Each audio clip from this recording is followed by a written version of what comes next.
श्री शिव महापुराण पंचम उमा संहिता 26वां अध्याय। काल वंदना से अनाहत नाद की क्रियाओं द्वारा सिद्धियों की प्राप्ति एवं भोग विधि वर्णन। पार्वती जी बोली, हे देव, अब आप मुझे यह बतलाइए कि काल तो सब जंतुओं के निकट ही घूमता, परंतु इसकी मृत्यु क्यों नहीं होती।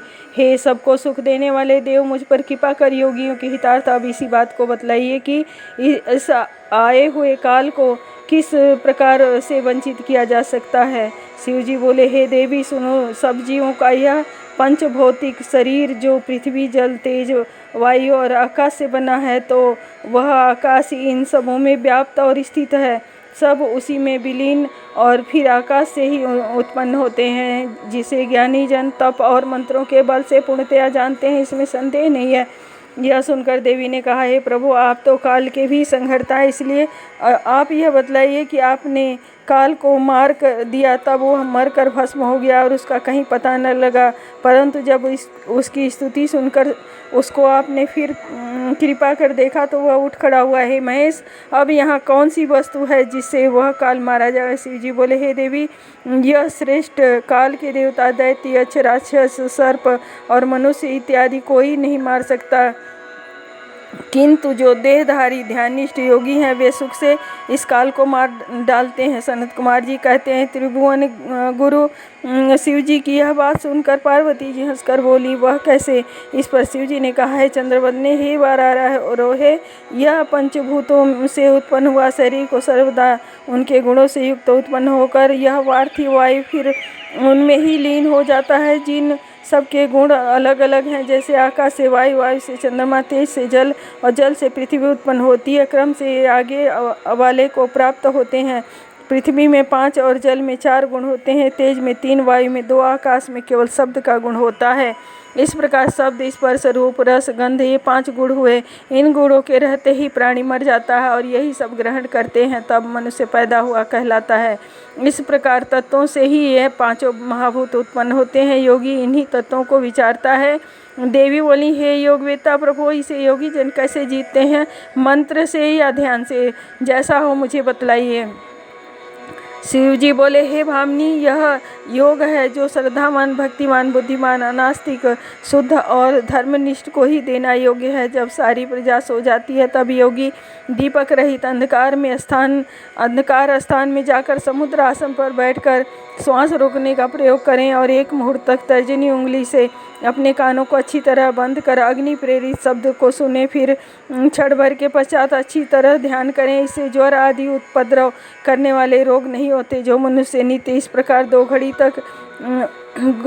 तक आकार को देखता है, वह शब्द को सुनता है, वह स्वेच्छा मृत्यु को जीत लेता है और जगत में पर्यटन करता है। उसे सर्वज्ञता और सर्व देशों की संपूर्ण सिद्धियां प्राप्त हो जाती हैं। उस शब्द को सुनकर योगी शीघ्र ही संसार बंधन को काट देता है और नित्य योगियों से सूक्ष्म से भी सूक्ष्म हो जाता है। शब्द ब्रह्म की यही विधि है। जैसे धान्य का इच्छुक मनुष्य कूड़े करकट को त्याग देता है, वैसे ही योगी इस विधि से आक्षेप बंधन को त्याग कर, क्योंकि यह शब्द ब्रह्म ही परम सुखदायक, मुक्तिकारक, अग्राह्य और अविनाशी एवं संपूर्ण उपाधियों से रहित है। जब तक मनुष्य शब्द ब्रह्म के उस तेज को नहीं जानते, तब तक उन्हें संसार में सदैव आना जाना पड़ता है, क्योंकि वे कालपाश से मोहित और मृत्यु के वशवर्ती हैं।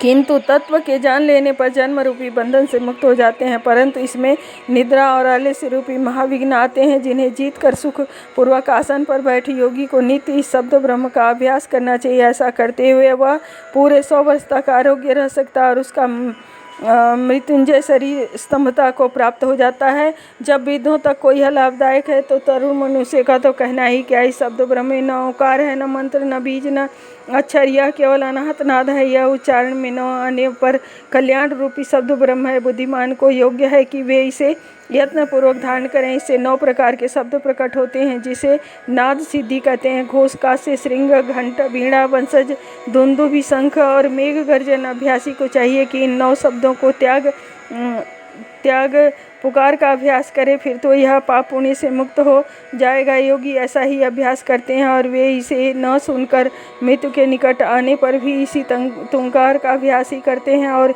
यही करना उनके योग्य है। जो 7 दिन ऐसा करता रहे तो वह मृत्यु को जीत ले, क्योंकि जब मृत्यु विजयी शब्द उत्पन्न होता है तो उसे पाकर वह सफल हो जाता है। उस शब्द के 9 प्रकार हैं।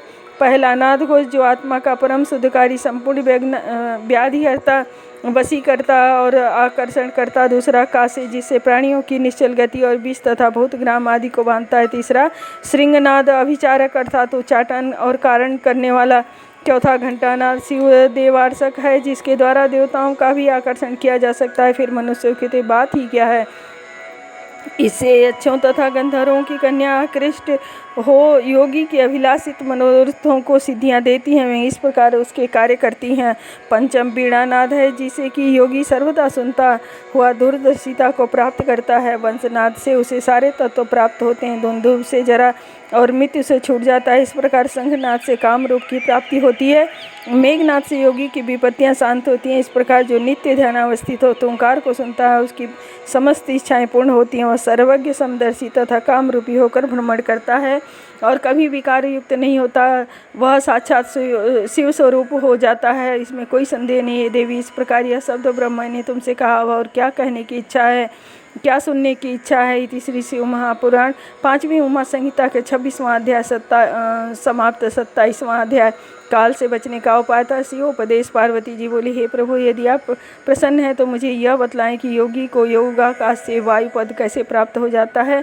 शिव जी बोले, हे सुंदरी, जो योगी काल को जीत लेता है उसे लिंग शरीर की प्राप्ति हो जाती है। वह उन क्रियाओं को करके लिंग शरीर की प्राप्ति हो जाती है। वह उन क्रियाओं को करके आधे महीने में ही काल पर विजय प्राप्त कर लेता है। हृदय में स्थित वायु बाहर और भीतर सर्वत्र व्याप्त है जिससे ज्ञान विज्ञान की प्राप्ति होती है। जो इस वायु का पर अधिकार कर लेता है जानो उसने सारा जगत जीत लिया। जरा और मित्र के नाश की इच्छा से योगी सदैव धारणा में स्थित रहता है। जैसे लोहार धौकनी से अपने सारे कार्य सिद्ध करता है वैसे योगी को अभ्यास करते रहना चाहिए।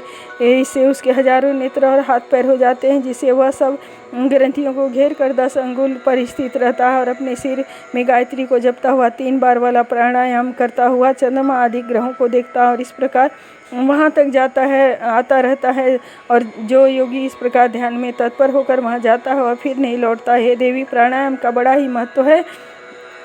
जो ब्राह्मण प्रातः काल उठकर प्राणायाम करता है वह शीघ्र ही सब पापों का नाश कर ब्रह्मलोक का भागी होता है। और जो आलस्य त्याग कर एकांत में प्राणायाम करता है वह जरा और मृत्यु को जीतकर वायु के साथ आकाश में विचरण करने वाला हो जाता है। उससे सिद्धता प्राप्त होती है और वह परम कांतिमान पराक्रमी और सूरता को प्राप्त हो जाता है। यह तो योगी की वायु सिद्धि है। अब उसकी तेज सिद्धि को सुनो। ऐसे योगी मनुष्यों बोलचाल से रहित होकर सुखासन पर सोकर ऐसे मध्य देश में जहाँ चंद्रमा और सूर्य के तेज का प्रकाश होता है उसे अपनी भौहों में प्रकाशित कर ऐसे ही देखता है जैसे कोई दीपकों से अंधकार को हटाकर प्रकाश को देखता है। ऐसा योगी हाथ की उंगलियों से यत्नपूर्वक आँखों को मीच कर 1 घड़ी तक अपने ब्रह्मांड में तारों को देखता है, उनका ध्यान करता है। तो इस प्रकार ध्यान करने से वह ईश्वरीय ज्योति को देख लेता है और उसे श्वेत रक्त और पीत तथा धनुष की प्रभा दिखलाई देती है। फिर तो भावों के बीच में ललाट में स्थित काल सूर्य के समान प्रभाव वाली उस ज्योति को जानकर योगी काम रूप धारण कर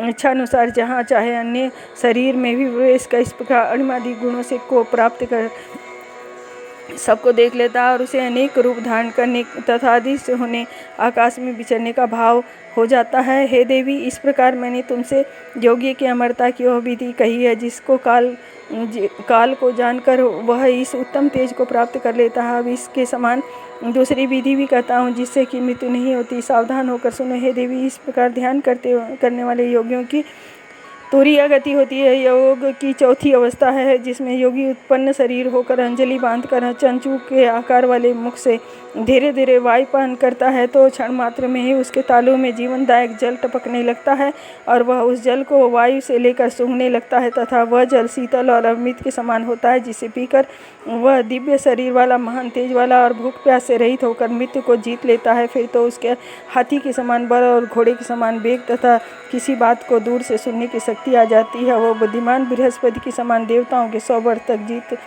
जीता है। वह जहाँ चाहे स्वेच्छा आकाश से भी सुखपूर्वक विचरण करता है।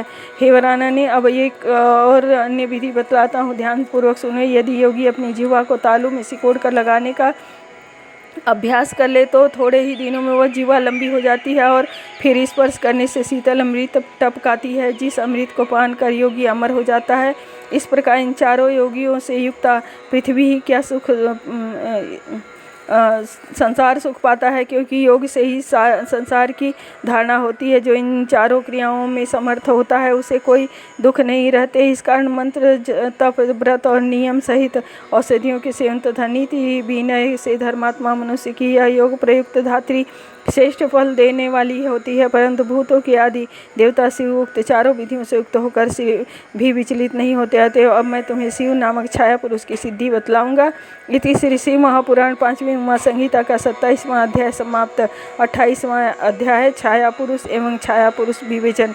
शिव जी बोले, हे देवी सुनो, छाया पुरुष को जानकर मनुष्य पापों से छूट जाता है। जो मनुष्य सूर्य चंद्रमा के पीछे कर श्वेत वस्त्र धारण कर माला पहन गंध और धूप आदि से सुगंधित होकर सब मनोरथों को सिद्ध करने वाले मेरे पिंड भूत 9 अक्षरों वाले महामंत्र को स्मरण करता हुआ अपनी छाया को देखता हुआ फिर आकाश में एक भाव होकर आदि कारण शिव जी को देखता है, उसे ब्रह्म की प्राप्ति होती है। वह ब्रह्म हत्याधिक पापों से छूट जाता है। परंतु यदि उसकी छाया बिना नासिका की हो तो विवाह और वंश का नाश तथा क्षुधा का भय होता है। इसी प्रकार इसके और भी भेद हैं। हे महेश्वरी, जो पुरुष उक्त विधि से अपनी छाया को मेरा मंत्र हृदय में जपते हुए अच्छी तरह देखता है, तो उस मंत्र के बल से ऐसा कोई वस्तु नहीं जो जो सिद्ध न कर सके। उसे अणिमादिक 8 सिद्धियां प्राप्त हो जाती हैं। इस प्रकार कुंडली साधन भी कहा गया है, जिसे देखने वाला योगी कृतकृत्य हो जाता है। देवी, अधिक कहने से क्या है, इन योगों के करने से ज्ञान और उसमें अभ्यास से मनुष्य मोक्ष का भागी होता है।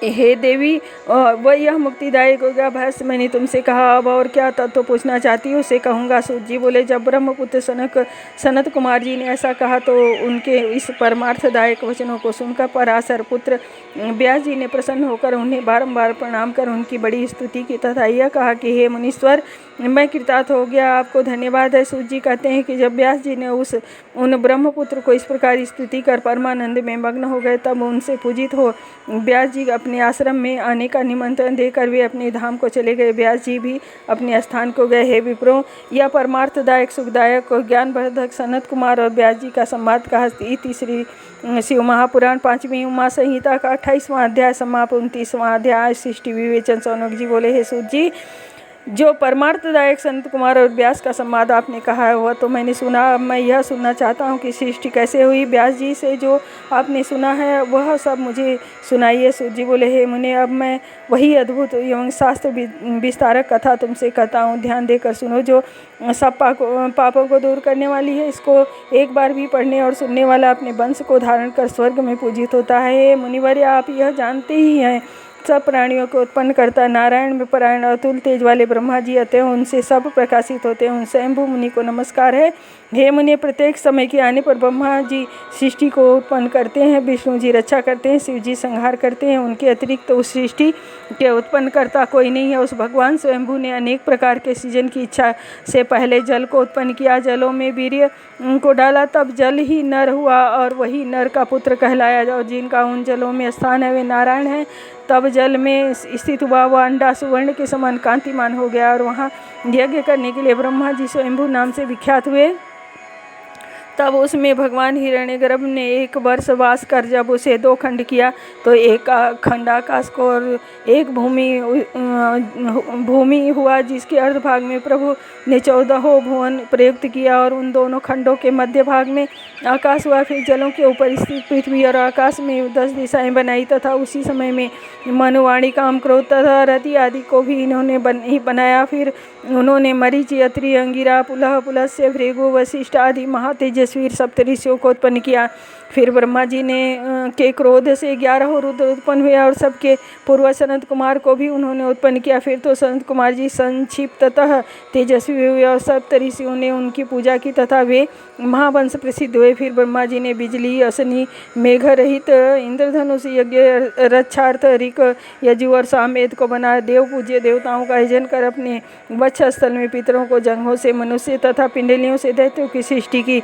इस प्रकार उन्होंने जल संबंधित प्रजा रचना करते हुए अपने शरीर को 2 भागों में विभक्त कर दिया। इस प्रकार अपनी महिमा से सारा संसार व्याप्त कर जल संबंध से ऊंचे जीवों की और प्रजा की ब्रह्मा जी ने रचना की। परंतु जब उत्पन्न की हुई वह प्रजा न बढ़ी तो ब्रह्मा जी ने अपने शरीर को स्त्री और पुरुष 2 भागों में किया। और उससे सारी प्रजा से उत्पन्न कर विष्णु रूप विराट को उत्पन्न किया। इस प्रकार वे ब्रह्मा जी दूसरे मन हुए जिन प्रभु वैराग पुरुष ने सारी प्रजा की सृष्टि की और इस प्रकार नर नारायण से निर्माण की हुई। वह अमैथुनी प्रजा बड़ी हो आई और कीर्ति वाली तथा प्रशंसनीय हुई, तो इस आदि सर्ग को जानता है। जो इस आदि सर्ग को जानता है उसकी सब अभिलाषाएं पूर्ण होती हैं। इति श्री शिव महापुराण 5वीं उमा संहिता का 29वां अध्याय समाप्त। 30वां अध्याय आदि सृष्टि का सर्ग विस्तार। सो जी बोले, इस प्रकार प्रजा रचना कर आप और प्रजापति ने अयोनि शतरूपा नामक पत्नी को पाया और प्रजापति महिमा से महात्मा धर्म में उत्पन्न हुई थी। उन्होंने 100 वर्ष का कठिन तप करके प्रदीप्त तपस्वी को प्राप्त किया। वे पुरुष थे महाराज मनु, जो स्वयंभू मनु से उत्पन्न हुए थे और जो मनु कहलाए उनकी 71वां मनु कहा गया है। इस प्रकार उन विराट रूप से वीरा शतरूपा की उत्पत्ति हुई, जिनके वीरकट से प्रियव्रत और उत्तानपाद उत्पन्न हुए। फिर कर्दम मुनि प्रजापति हुए और उनसे काम्या नामक महाभाग उत्पन्न हुई, जिस काम्या के सम्राट साक्षी, अविट और प्रभु ये 3 पुत्र उत्पन्न हुए। और धर्म ही सी सुंदर कटी वाली कन्या सुनीति उनकी माता हुई। बालक ध्रुव ने दिव्य 3000 वर्ष तक अविनाशी स्थान की इच्छा से वन में तप किया, जिससे प्रसन्न होकर ब्रह्मा जी ने उन्हें सप्त ऋषियों से आगे अपने ही समान अचल स्थान दिया। फिर उन ध्रुव से पुष्टि और धान्य नाम के 2 पुत्र उत्पन्न हुए, जिनमें पुष्टि और सुमत्था नाम की स्त्री से रिपु, रिपुंजन, वित्र, विकल, वृष और तेजस नाम से पुत्र उत्पन्न किए। साथ ही उसने चालुष्ट नाम का एक और पुत्र उत्पन्न किया, जो बड़ा ही प्रतापी और चाक्षुष मनु के नाम से विख्यात हुए, तथा अपनी पुष्करणी नामक स्त्री से वरुण को उत्पन्न किया। फिर उन्हीं मनु से नडवला नामक स्त्री से और भी 10 तेजस्वी पुत्र उत्पन्न किए, जिनके नाम है पुरु, मास, सत्यद्युम्न, तपस्वी, सत्यवित, कवि, अग्निष्ठ, अतिरात्र, मन्यु, सुयस। ये वैश्योत्पन्न प्रजापति से उत्पन्न हुए थे, अर्थात इनके पिता चाक्षुष ही वैश्य थे। फिर पुरुष से आग्नेयी कन्या से अग्न, अंग, सुमरस, ख्याति, स्मृति, अंगिरा और गए, ये 6 पुत्र उत्पन्न हुए। फिर अंग से सुनीता नामक एक स्त्री ने वेन नामक पुत्र को उत्पन्न किया, जिसके दुराचार से संतप्त होकर ऋषियों ने अपनी हुंकार से उसे मार दिया। और जब सुनीता ने बहुत प्रार्थना की, तब ज्ञानी मुनियों ने उसके दाहिने हाथ को मत कर पृथ्वी को उत्पन्न किया, जो धनुष और कवच पहने हुए सूर्य के समान तेजस्वी उत्पन्न हुआ, जो विष्णु का अवतार था तथा धर्म की रक्षा और दुष्टों को दंड देने के लिए उत्पन्न हुआ था। फिर इस पृथ्वी की रक्षा की तथा राजाओं में सर्वप्रथम उन्होंने राष्ट्र यज्ञ किया। फिर तो उनसे ज्ञानी सूत और मगध नाम के 2 पुत्र हुए। राजा ने सबके हितार्थ इस पृथ्वी का दोहन किया, सैकड़ों यज्ञ कर सबको आजीविका दी। पश्चात इन्हीं पृथ्वी ने विजितास्व और हरियस्व नाम के 2 और धर्मात्मा और बड़े पराक्रमी पुत्र उत्पन्न किए, जिनका नाम पृथ्वी पर विख्यात हो गया। इतने में उधर शिखंडी ने प्राचीन मरहिस पुत्र को उत्पन्न किया, जिसके प्राचीनास कुशा नाम वाले पुत्र उत्पन्न हुए, तथा उन्होंने समुद्र की पुत्री से विवाह कर महाप्रभु की पदवी पाई, अत्यंत शोभित हुए। पश्चात प्राचीन मरहिस ने समुद्र कन्या से 10 दिव्य पुत्र उत्पन्न किए, जिन 10 का प्राचेस्तस नाम पड़ा, और उन्होंने 10,000 वर्ष समुद्र में जल में शयन कर शिव मंत्र में लीनता प्राप्त की। इनके तप करने से वहाँ बहुत से वृक्ष उत्पन्न हो गए और पृथ्वी की रक्षा न होने से क्षय को प्राप्त होने लगी थी। इससे कुपित होकर उन्होंने उन सब वृक्षों को जला देना चाहा, बहुत सा जलाकर भस्म कर दिया। तब वृक्षों के राजा सोम ने उनके पास जाकर अपनी वरवर्णिनी नामक कन्या देकर उनका क्रोध शांत किया, जो सोम वंश की वृद्धि करने वाली हुई, जिसमें सृष्टिकर्ता महातेजस्वी ब्रह्मपुत्र विद्वान दक्ष प्रजापति का प्रादुर्भाव हुआ। फिर तो दक्ष ने मन से चराचर 4 और 2 पैर वाले जीवों को उत्पन्न कर मैथुनी सृष्टि की रचना आरंभ की। उन्होंने वीरण प्रजापति की कन्या वीरणी से धर्मपूर्वक विवाह कर हजारों पुत्रों को उत्पन्न किया, परंतु वे सब नारद जी के उपदेश से विरक्त हो गए। तब वह सुनकर उस दक्ष ने उसी कन्या से सबलास्व नाम वाले सहस्त्र पुत्र उत्पन्न किए, परंतु नारद के उपदेश से वे भी अपने पूर्व बंधु के अनुगामी हुए और घर लौटकर अपने पिता के पास नहीं आए और विरक्त तथा विक्षुक होकर तप में लीन हुए, तथा पिता की आज्ञा से उन्होंने सृष्टि विस्तार में किंचित योग न दिया। इससे क्रुद्ध दक्ष ने नारद मुनि को शाप दे दिया कि तुम कहीं भी स्थिरता को न प्राप्त होगे। पश्चात दक्ष ने अपने गुणों से महाज्वाला स्वरूपी बहुत सी स्त्रियों को उत्पन्न किया, जिसमें जिनमें से उन्होंने 10 धर्म को लेकर कश्यप को और ऐसे ही 2 ब्रह्मा के पुत्र को तथा 2 अंगिरा को, 2 कृश्वासों को और 27 कन्याएं श्रेष्ठ चंद्रमा को प्रदान की, जिनसे बहुत से देवता और असुर उत्पन्न हुए तथा उनसे संसार भर गया। इस प्रकार तब के लोक से मैथुनी सृष्टि उत्पन्न हुई, जिसमें संकल्प, दर्शन और स्पर्श की ही प्रधानता थी। इतनी कथा सुनकर शौनक जी बोले, हे महातपस्वी, पहले तो आपने यह कहा कि दक्ष जी ब्रह्मा के अंगूठे से पैदा हुए, फिर उन्होंने प्रचेतस भाव कैसे प्राप्त किया और वे सोम के ससुर कैसे हुए। सूत जी ने कहा, हे मनुष्य, प्राणियों की उत्पत्ति और निषेध तो नित्य होता रहता है, अतः प्रत्येक काल में ये संपूर्ण मुनि और दक्ष आदि होते रहते हैं। दक्ष प्रजापति के इस चराचर सृष्टि को जानने वाला संतान युक्त आयु से पूर्ण हो स्वर्ग का भागी होता है। इति श्री शिव महापुराण 5वीं उमा संहिता का 30वां अध्याय समाप्त। ओम नमः शिवाय।